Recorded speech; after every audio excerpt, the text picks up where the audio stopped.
J. Radio J. Radio J. Le 10-11. Lise Goodman. Radio J. Radio J. Radio J. Viens, je t'emmène. À Bordeaux, le cœur près des miens. Voilà, on est dans l'ambiance de Viens, je t'emmène. Aujourd'hui, direction Bordeaux et la région du Bordelais, en compagnie de Steve Krief et Dominique Friedman. Bonjour à tous les deux. Bonjour Lise. Bonjour Lise. Alors, Steve Krief, c'est bien sûr Gigi d'Europe. On a fait une émission spéciale été il y a quelques jours. Gigi d'Europe, on y trouve toutes sortes de destinations, conseils pour cet été. Et puis Dominique Friedman, bien sûr, c'est JECPJ France, c'est-à-dire les journées européennes de la culture juive, dont Dominique est devenu le président. Oui. Voilà, ce dont on le félicite. On lui dit aussi bon anniversaire, Oui, Steve. bon anniversaire, félicitations. Voilà, c'est tout en même temps. Et Dominique, je vais commencer par te donner la parole et tu vas nous expliquer un peu tout ça. Eh bien oui, quelques informations justement sur l'association JECPJ France. Tout d'abord, le soutien qu'on apporte au prix Simone Veil, qui vient de lancer son premier appel à candidature. Et les dossiers peuvent être d'ailleurs déposés jusqu'au 31 juillet. Alors, inspiré par l'héritage de Simone Veil, figure emblématique de la construction européenne et de la défense des droits humains, c'est un prix qui récompense des initiatives qui utilisent le patrimoine culturel pour favoriser le dialogue, renforcer la compréhension mutuelle, développer la cohésion sociale et transmettre la mémoire aux futures générations. Alors, il y aura jusqu'à 25 finalistes qui seront sélectionnés et 5 grands prix, un par catégorie, seront attribués et chaque lauréat recevra une dotation de 10 000 € quand même. Oui. Le concours est ouvert aux personnes physiques et aux organisations établies dans les pays qui participent donc au programme Europe Créative. Et une date limite est fixée au 31 juillet 2026. Alors pour plus d'informations, il y a un site internet SimoneVeilPrize en anglais .eu. SimoneVeilPrize.eu pour participer et donc tenter de gagner ce prix prestigieux. Une autre information aussi qui nous concerne pour les Journées européennes de la culture et du patrimoine juif, c'est l'obtention par la ville de l'Isle-sur-Sorgue, qui nous est très très proche, donc d'un prix du patrimoine juif grâce à leur remarquable action pour la restauration de l'immeuble Beaucaire, qui est une action de sauvegarde et de mise en valeur. C'est un immeuble qui fait partie de la mémoire de la carrière et de la communauté juive de l'Isle-sur-Sorgue. Alors félicitations vraiment à la mairie et aux gens qui travaillent à l'Isle-sur-Sorgue. Et puis je suis très heureux de vous informer que la présentation de la route européenne du patrimoine juif vient d'être publiée sur le site e-patrimoine du ministère français de la Culture. C'est une présentation qui a été préparée par Thierry Corr, qui était le président de notre association. Qu'on connaît bien sûr, salue. de 2018 à 2026, et qu'actuellement, le vice-président donc, est responsable de la route culturelle européenne du patrimoine juif en France, ainsi que la coordination des journées européennes de la culture juive dans la région Provence-Occitanie. C'est une belle reconnaissance par le ministère. Oui, tout à fait. C'est magnifique. Donc c'est une présentation qui est disponible en français, qui peut être consultée avant inscription sur un lien un peu compliqué, mais on peut trouver ce lien sur le site de JECPJ France. Voilà, donc beaucoup de choses comme ça qui nous sont annoncées grâce à Dominique. On va maintenant se recaler sur les Juifs à Bordeaux, Steve Krief. Voilà, on n'a pas apporté les bouteilles de vin, mais on va vous emmener faire un petit tour. Oui, c'est ce que Léa tout à l'heure espérait. J'en parlerai du vin quand même. Obligé. On ne peut pas ne pas en parler. Ça fait partie du patrimoine culturel. Oui. Alors oui, donc la présence juive à Bordeaux est assez ancienne. Elle date probablement du 6e siècle. Il y a un document qui date de 1072 qui évoque un mont judaïque qui se serait trouvé aux abords de l'ancienne ville de Bordeaux, où se situent actuellement les rues de Mériadec et Dauphine. C'est d'ailleurs dans ce secteur de la ville que se trouvait un cimetière juif. Alors, lorsque la ville de Bordeaux fut sous domination anglaise de 1154 à 1453, les Juifs durent faire face à de nombreuses menaces d'expulsion et de taxation élevées imposées par les Britanniques ainsi que par les régents. L'acquisition provoqua d'ailleurs le départ de nombreux Juifs d'Espagne et du Portugal. Une partie de ceux-ci arrivèrent à Bordeaux, qui n'est effectivement pas très loin. Mais le nombre de Juifs à Bordeaux va augmenter lentement. Par exemple, il demeure relativement peu élevé au début du XVIIIe siècle. En effet, la communauté de Bordeaux et les Juifs avignonnais totalisèrent moins de 1800 personnes.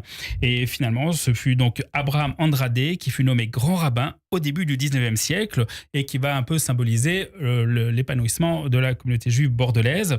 La grande synagogue de la rue Causse-Rouge fut ouverte en 1809. Alors, justement, donc là, on est en plein avec les Juifs de Bordeaux, mais quels sont les incontournables à Bordeaux, Dominique ? Oui, les principaux sites incontournables de Bordeaux. Cette capitale de la Nouvelle-Aquitaine, elle est vraiment réputée pour son patrimoine historique, son architecture remarquable et bien sûr sa culture du vin.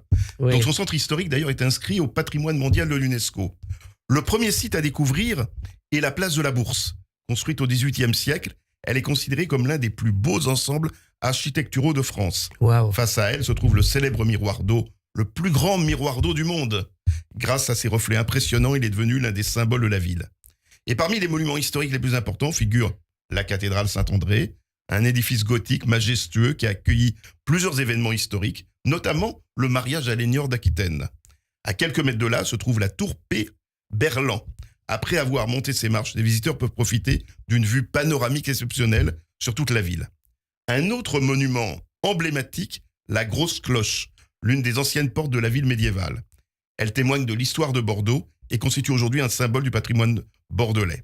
Et puis les quais de la Garonne, c'est un lieu incontournable, aménagé pour les piétons, les cyclistes. Ils offrent un cadre agréable pour se promener tout en admirant les façades historiques, comme je l'ai dit, classées au patrimoine mondial de l'UNESCO. Et puis il ne faut pas manquer le Grand Théâtre de Bordeaux, considéré comme l'un des plus beaux théâtres d'Europe. Son architecture élégante et ses spectacles en font un lieu culturel majeur de la ville. Tout près, je vous emmène dans les allées de Tourny. C'est un lieu emblématique de Bordeaux. Créée au XVIIIe siècle par l'intendant Tourny, elle relie le Grand Théâtre à la place Tourny. Bordée de magnifiques immeubles, des cafés, des boutiques, elle constitue un lieu de promenade très apprécié. Située dans le Triangle d'Or, elle représente l'élégance et le dynamisme de la ville. De nombreux événements culturels et gastronomiques qui sont organisés tout au long de l'année. Et puis, à quelques pas, la place des Quinconces. C'est l'un des sites les plus célèbres de Bordeaux. Avec ses 12 hectares, elle est la plus grande place de France. Située près de la Garonne, elle accueille le monument aux Girondins, symbole de la République française. Steve, on va maintenant se tourner vers la Bordeaux juive. Oui, avec une histoire très importante, notamment autour de sa grande synagogue qu'on connaît aujourd'hui, et qui a été construite suite à l'incendie qui a détruit l'ancienne en 1873, ce qui motiva la communauté donc à créer la nouvelle synagogue qu'on connaît, un projet qui a été confié aux architectes Paul Abadie et Charles Durand. Donc celle-ci a été inaugurée. Donc en fait, la synagogue de Bordeaux est assez récente. Oui, relativement récente et vraiment très impressionnante, très grande. Son architecture mélange différents styles, à la fois gothique et orientale. On retrouve une décoration intérieure d'inspiration syrienne, ottomane, égyptienne et mauresque, le tout donnant ce bâtiment majestueux que l'on connaît. Alors, durant la Seconde Guerre mondiale, l'occupation à Bordeaux fut très brutale. 1600 juifs furent déportés grâce aux ailes de la collaboration et de ses dirigeants. La grande synagogue fut pillée pendant la Shoah et transformée en lieu de rassemblement précédant les déportations. Après la guerre, la synagogue fut restaurée, devenant la plus grande synagogue de rite séfarade en France. Ah oui. Et d'ailleurs, la communauté juive de Bordeaux s'est agrandie avec l'arrivée d'une nouvelle génération à la fois d'Ashkénazes et de séfarades qui venaient à partir des années 60. Le 10 janvier 2024, la communauté juive a marqué les 80 ans de la rafle des Juifs de Bordeaux. L'hommage s'est déroulé dans la synagogue bordelaise où les noms des 365 personnes arrêtées les 10 et 11 janvier 1944 puis emmenées à Drancy ont été lus. Parmi la cinquantaine d'enfants enfermés dans la synagogue se trouvait Boris Cyrulnik, âgé à l'époque de 6 ans. L'auteur, qui a survécu à la rafle en se cachant dans l'édifice, a participé à cette cérémonie. Incroyable. Alors justement, donc il y a une communauté importante aujourd'hui. à Bordeaux? Ça reste relativement important, on va dire, pour les différentes villes des régions. On peut dire ça. C'est sûr que c'est derrière, on va dire, les grandes communautés qui se trouvent Paris, région parisienne, Lyon et Marseille. Mais quand même, avec Toulouse et Strasbourg, ça représente une communauté assez active avec des événements culturels organisés. Super. Alors, les incontournables, on continue avec Dominique. Dans Bordeaux, bien sûr. Moi, je vais vous parler maintenant du musée d'Aquitaine, qui est l'un des plus grands musées d'histoire de France. Il est situé au cœur de la ville et il retrace plus de 400 000 ans d'histoire. Alors oui, c'est une longue histoire, depuis la préhistoire jusqu'à l'époque contemporaine. Alors, vous pourrez y découvrir des objets préhistoriques, des vestiges gallo-romains, des œuvres médiévales, ainsi que des expositions consacrées au commerce atlantique et l'histoire de Bordeaux, un élément important de l'histoire de Bordeaux. Ce musée permet de mieux comprendre l'évolution de la ville et de son territoire au fil des siècles.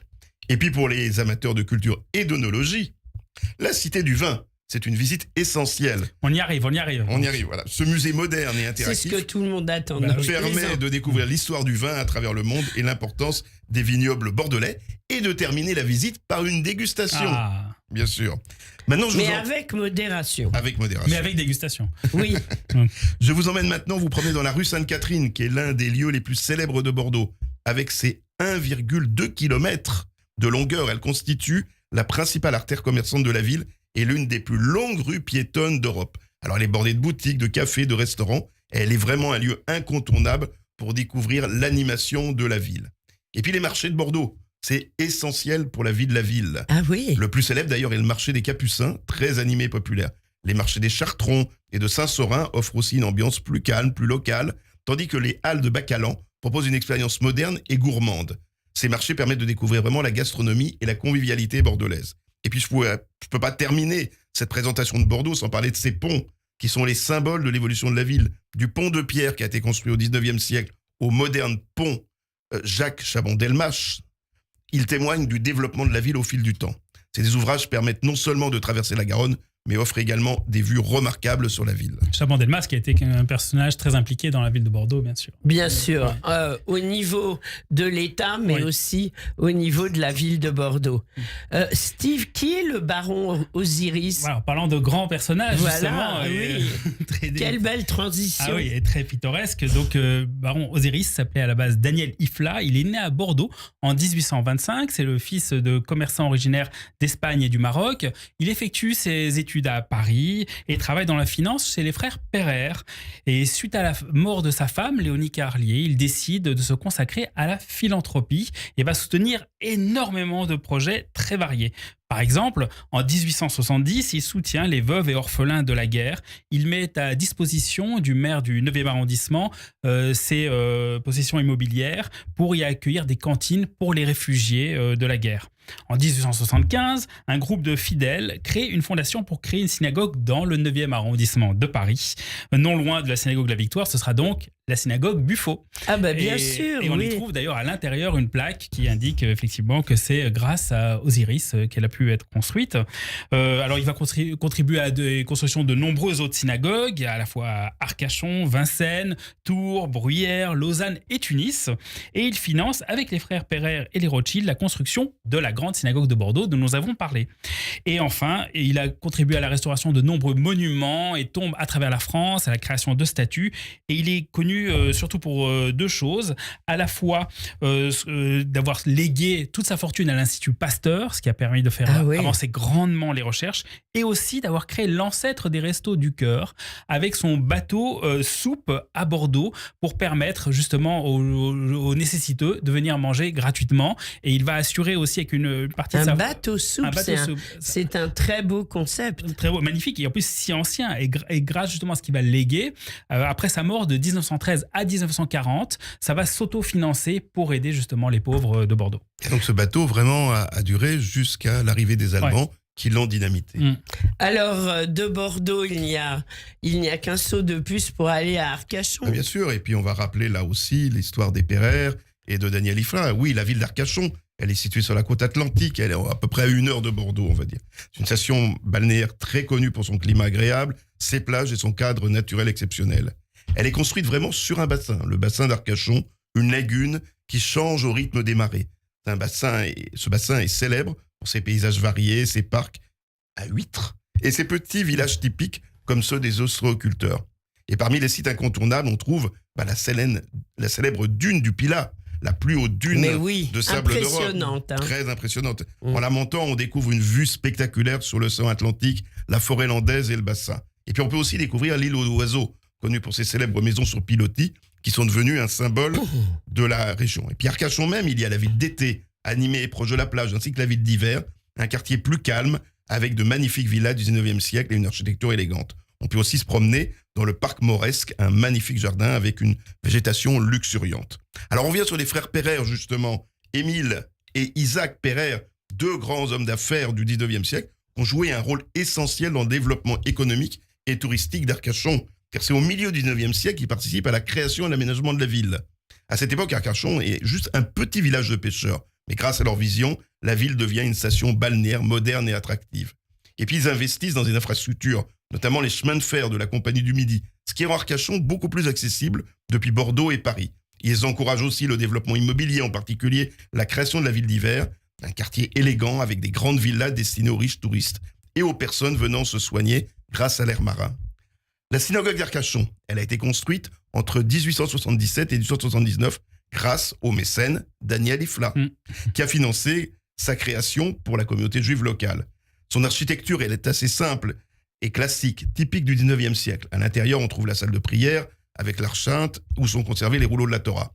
Et puis, la synagogue d'Arcachon, bien sûr, c'est un monument historique, mais c'est surtout aujourd'hui un lieu vivant grâce au dynamisme de son président, André Sciarri, des familles qui sont venues s'installer dans la station balnéaire pour passer leur retraite, et son rabbin, Éric Meyer Aziza, qui dirige les offices, organise des cours, gère un Talmud Torah et des événements culturels ouverts à tous. Son épouse, Nathalie, gère un service traiteur, Metouyan, capable de vous livrer des repas pour Shabbat et les fêtes. Super. Alors, Arcachon, d'Arcachon, on passe à Libourne. Tout à fait, on reste donc dans la région. Alors la présence juive à Libourne est plus récente, on va dire, que dans nombreuses villes. Elle date du XVIe siècle. Elle est authentifiée lorsque l'existence d'une salle de prière est mentionnée rue de Périgueux au XVIIIe siècle. Néanmoins, le lieu de culte où les juifs se réunissaient au siècle suivant sera dans une maison de la rue Lamotte. En 1840, la population juive libournaise est estimée à seulement 77 personnes sur une population de près de 10 000 habitants. Les responsables cultuels sont alors Jacob Lopez et Lazare Brunswick. L'inauguration de la synagogue libournaise date de 1847, plus précisément le 3 septembre, lors de la célébration de Rosh Hashanah, dans un office qui sera dirigé par le rabbin David Marx, grand rabbin de Bordeaux. Elle sera fermée en 1912, puis à nouveau ouverte en 1950. Les rouleaux de la Torah avaient été préservés dans une maison de Bordeaux d'ici là. Et puis avec l'arrivée donc des juifs séfarades à Libourne, une vie juive va un peu renaître dans la région. Magnifique. Alors, on arrive à une partie que beaucoup attendent, puisque le vin à Bordeaux et dans sa région, c'est presque aussi un incontournable. Oui, tout à fait. On ne pouvait pas aborder l'émission sans parler des vins à Bordeaux et dans sa région. Donc, grâce à son climat océanique. Surtout qu'il y a du vin cachère. Oui, j'allais le dire, justement. Grâce à son climat océanique doux et ses sols variés, la région de Bordeaux offre des conditions idéales pour la culture de la vigne. D'ailleurs, on y produit du vin depuis l'Antiquité. Ah, waouh! Les vins de Bordeaux sont principalement des vins rouges, mais il existe aussi des vins blancs secs, des vins liquoreux et quelques rosés. Les cépages les plus utilisés sont le Cabernet Sauvignon, le Merlot, le Cabernet Franc pour les rouges et le Sauvignon blanc et le Sémillon pour les blancs. Et les vignobles bordelais sont organisés en plusieurs grandes zones, comme le Médoc, Saint-Émilion, Pomerol ou encore les Graves. Le vin fait vraiment partie de la culture et de l'économie de la région. Il est exporté dans le monde entier et attire aussi de nombreux touristes. On en a parlé, la Cité du Vin permet justement de découvrir cette histoire et ce patrimoine viticole. Et puis parmi les vignobles, on peut citer le Médoc. Le Médoc est célèbre pour ses grands crus classés, notamment issus du classement de 1855. Car c'est en 1855 qu'on va établir le classement des vins. On y trouve des châteaux mondialement connus comme le château Margaux, le château Latour, le château Laffitte Rothschild ou encore le château Mouton Rothschild. Ces domaines produisent certains vins des plus prestigieux au monde. Et comme on le disait, des vins cachers, notamment parmi ces grands vins. La région est divisée en plusieurs appellations. Je parle du Médoc, comme le Haut-Médoc, Saint-Estèphe, Pauillac, Saint-Julien et Margaux. Et chacun possède des styles de vin légèrement différents. Waouh. À votre santé. L'Echaim. L'Echaim, oui, vraiment, hein, et avec modération. Alors, rapidement, le cinéma à Bordeaux. Oui, parce que alors mon ami du Schmurtz de Miami faisait un beau voyage, le Parthénon, tous les grands ensembles de l'Europe et tout, Oui. et sa voiture Cadillac est restée à Naples. Elle devait faire un voyage de Naples à Bordeaux. Eh bien, ce joli voyage, Monsieur Maréchal, c'est vous qui allez le faire. C'est la réplique de Louis de Funès. Moi, il le fait beaucoup mieux que moi dans le film Le Cornio. Mais il y a donc effectivement... J'adore. Donc ça se termine à Bordeaux, dans Mais ce oui. magnifique périple avec Bourvil et sa Cadillac. Et donc le film s'achève avec des vues d'ensemble prises depuis le sommet de la flèche Saint-Michel et le passage de la Cadillac et des véhicules de police sur les quais, le pont de Pierre devant le Grand Théâtre et sur la place Paix-Berland face à l'hôtel de ville. Alors, il y a d'autres films qui sont tournés à Bordeaux. Une autre comédie assez connue de Francis Weber en 1986, Les Fugitifs, avec de nombreuses scènes, notamment le fameux braquage de la bijouterie par Pierre Richard avec son bas qui explose sur le visage, qui est situé au bout de la rue Sainte-Catherine. Et des films historiques qui vont se dérouler, plusieurs versions des Misérables à Bordeaux, qui vont être filmés là-bas, notamment celui de 1982 avec Lino Ventura, Michel Bouquet, Wim Bouix et Jean Carmet. Robert Hossein, on commence le tournage des Misérables à Bordeaux. Alors pourquoi avoir choisi la capitale girondine pour planter le décor d'un Paris 19e siècle? Alors il va reprendre cette phrase de Victor Hugo qui dira « Prenez Versailles, ajoutez-y Anvers et ça fait Bordeaux ». Donc D'accord. voilà, c'était Ok. sa vision. Bon, Rubens m'a dit hier au téléphone qu'il était un peu outré et qu'il allait appeler Victor Hugo de suite pour s'en plaindre. Mais malgré tout, On le film, compte sur lui. voilà, le film a été tourné et la nouvelle version des Misérables de Fred Cavaillé avec Vincent Lindon, Tahar Rahim, Noémie Merlan et Camille Cotin qui doit sortir prochainement. Donc son tournage a débuté également à Bordeaux pour parler des scènes parisiennes. Et puis, il y a eu des séries qui ont été filmées régulièrement à Bordeaux aussi. Donc, vraiment, une ville qui vibre, on peut dire, avec tous les arts. On va devoir terminer cette émission, mais il y a des événements européens à Bruxelles, Augsbourg, Vienne, Bologne et Manchester. On retrouve tout sur Giguide. Tout sur Giguide Europe, tous les événements culturels et les lieux à visiter, les monuments historiques. Vous avez toutes les infos, giguideeurope.org. Voilà, génial. Merci beaucoup Dominique Friedman. Merci beaucoup Steve Krief et à très vite sur Radio J. À Bordeaux, il vient d'arriver, vive les marins, beaux mariés. De la Garonne belle, j'ai fait Ça, mes premiers c'est pas. uniquement sur Radio J. Radio J. Radio J. Radio J. Jeudi 17 juin à 20h, la synagogue Copernic accueille une soirée pas comme les autres, l'Algérie en mouvement.